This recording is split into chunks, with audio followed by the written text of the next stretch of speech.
we got to go and work with the Roma community, this Gypsy community, and with the Point of Hope Center, right?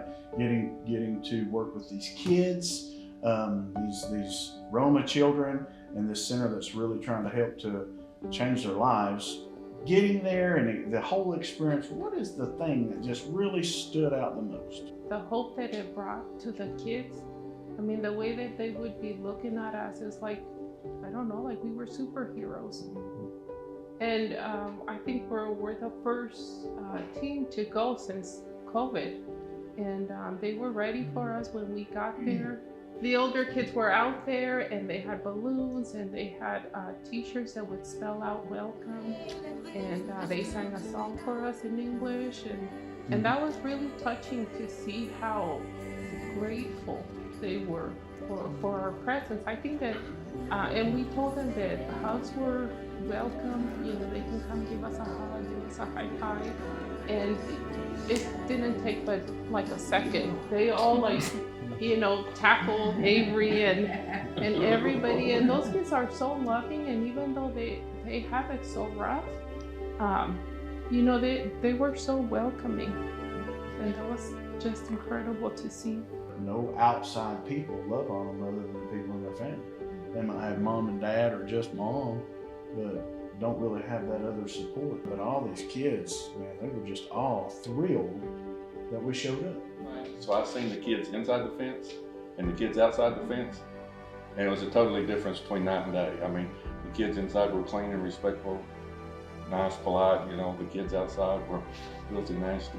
In the same Roma community, how the poorer community, they're not seen as valuable. They're seen like they're not worth it.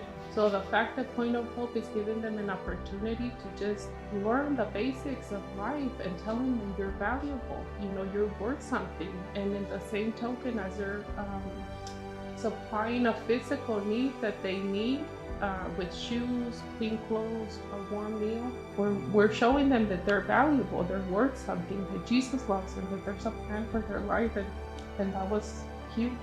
We had a church that did 585 pairs of shoes that we got to send. We gave them all out, plus some others. So that was cool. When Tim was talking about how they teach the hygiene and stuff to the kids and then they take it back home to their parents, it just kind of, I don't know, how the little Point of Hope was making such a big impact in the area. And just how it's just so cool to think about those kids, you know, whether it's the gospel, they're taking it back and they're planting that seed in their parents, and maybe the whole village will be, you know, changed one day. It didn't take me long once I walked into Point of Hope to realize a pretty good portion of my money, if not all of it, is going there because you can see where your money is used. I felt guilty while I was over there because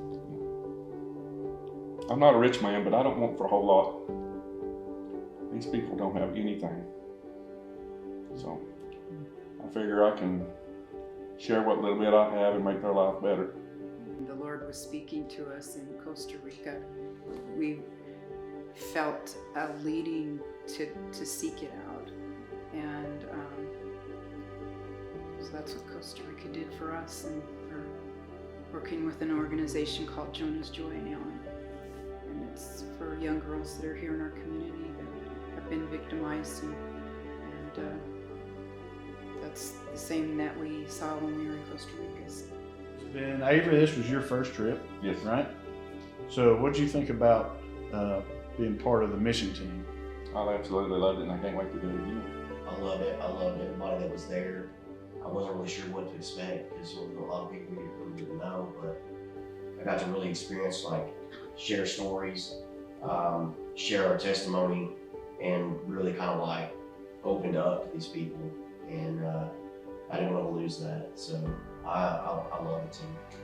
So the team continued after we got home, though, ain't it? Yeah, it is. It's been pretty awesome, yes. Kind of nervous at first. I'm kind of shy, but I really enjoyed it. I enjoyed continuing to get to go. Well, I didn't know Chris here, and we just connected. Unreal.